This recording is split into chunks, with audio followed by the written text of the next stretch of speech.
आज का हमारा टॉपिक रहेगा मौलिक कर्तव्य यानी कि फंडामेंटल ड्यूटीज। फंडामेंटल ड्यूटीज अनुच्छेद 51A के अंदर हमारे संविधान में उल्लेखित है।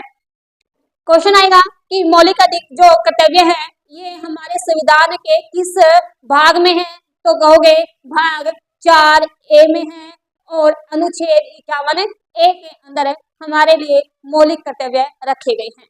जिस प्रकार से डीपीएसपी राज्य के नीति निर्देशक तत्व राज्य के लिए निर्देश या कर्तव्य है, वैसे ही मौलिक कर्तव्य भारत के नागरिकों के लिए है। अगेन जो मौलिक कर्तव्य है हमारे भाग 4A में है, और ध्यान रखना मूल संविधान में मौलिक अधिकारों का उल्लेख नहीं है। मौलिक अधिकार जो है वो हमारे भाग 4 में है, लेकिन मौलिक कर्तव्य का उल्लेख संविधान में नहीं है। तो भाग 4A में कैसे आए? इनको संविधान संशोधन के द्वारा जोड़ा गया। 42वां संविधान संशोधन 1976 में मौलिक कर्तव्य को जोड़ा गया और इसके लिए एक समिति का गठन किया गया। 1976 में सरदार शरण सिंह समिति 1976 में सरदार शरण सिंह समिति का गठन किया गया और उसने कुछ सिफारिशें दी।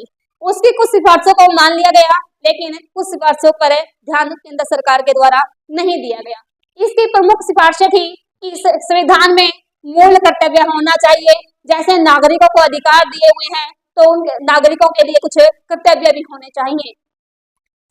जो सरदार शरण समिति थी, जो इसने 8 मूल कर्तव्य दिए थे और इसमें आयकर देना, जैसे आयकर देना, मतदान देना या परिवार नियोजन जैसे मौलिक कर्तव्य के बारे में भी लिखा था, लेकिन हमारे संविधान में उनको जगह नहीं दी गई। मौलिक कर्तव्यों के पालन न करने पर दंड का प्रावधान भी सरदार शरण सिंह समिति के द्वारा किया गया था।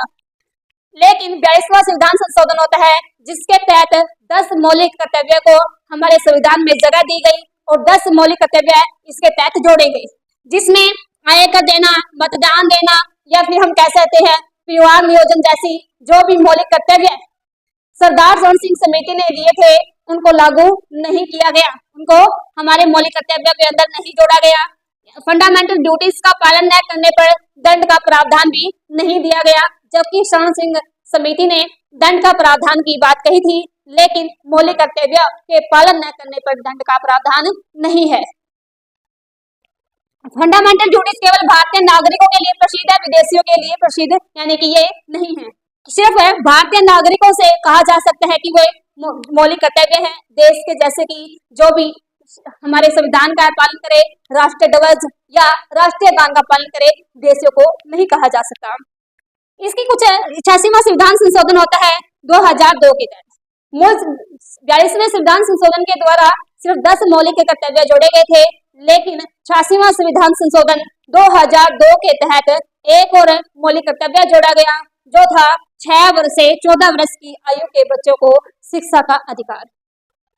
लेकिन इस जो मौलिक ये कर्तव्य है, इनकी भी समय समय पर आलोचना की गई। इसमें कहते हैं कि आलोचना में पालन न करने पर दंड नहीं, कि जब मौलिक कर्तव्य के पालन पर दंड का प्रावधान ही नहीं, तो उनको बनाने का तात्पर्य ही क्या है? ये पूर्ण नहीं है।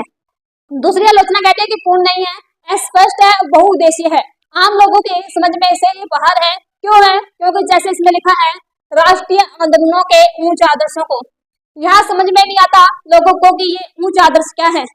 ऐसे ही हम लिख सकते जैसे सामाजिक, सांस्कृतिक एवं गौरवशाली परंपरा कि कौन सी किस परंपरा को हम गौरवशाली माने, ये सभी क्या है? अधूरे हैं और बहुउद्देशीय है या बहुअर्थी कुछ शब्द हैं जिनका अर्थ स्पष्ट नहीं होता, इसलिए इसकी आलोचना कही गई।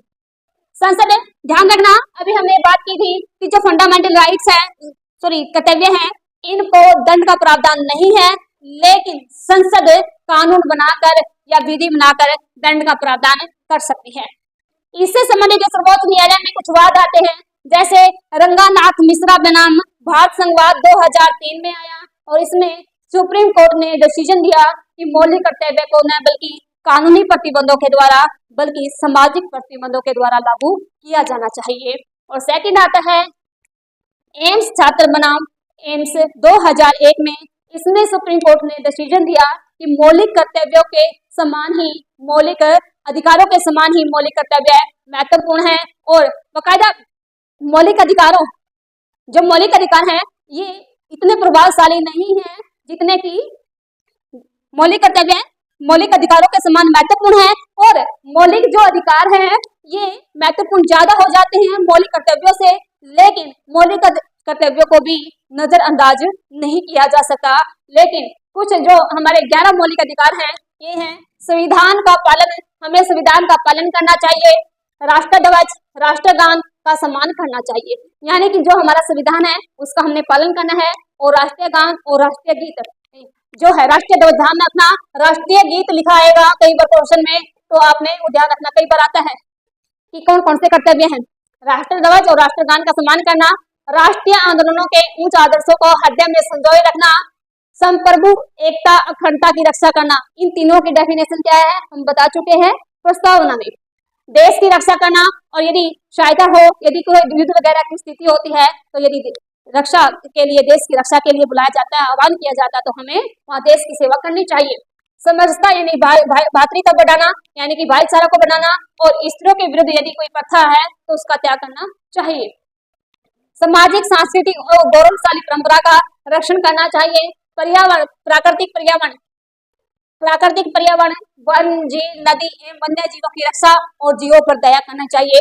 जैसे हमने आर्टिकल डीपीएसपी के अंदर हमने 36 से 51 के आर्टिकल्स में पढ़ा था कि राज्यों को निर्देश दिए गए थे कि वन्य जीवों की रक्षा करें। ऐसे ही नागरिकों को भी कर्तव्य है कि वो वन्य जीवों की रक्षा करें। वैज्ञानिक दृष्टिकोण, मानववाद एवं ज्ञानार्जन का विकास करना, सार्वजनिक संपत्ति की रक्षा करना और हिस्सा न करना, व्यक्तिगत एवं सामूहिक गतिविधियों में आगे बढ़ने का प्रयास करना, और लास्ट है 6 से 14 वर्ष की आयु के बच्चों को शिक्षा का अधिकार करना। और ये मौलिक कर्तव्य के साथ साथ मौलिक अधिकार भी है।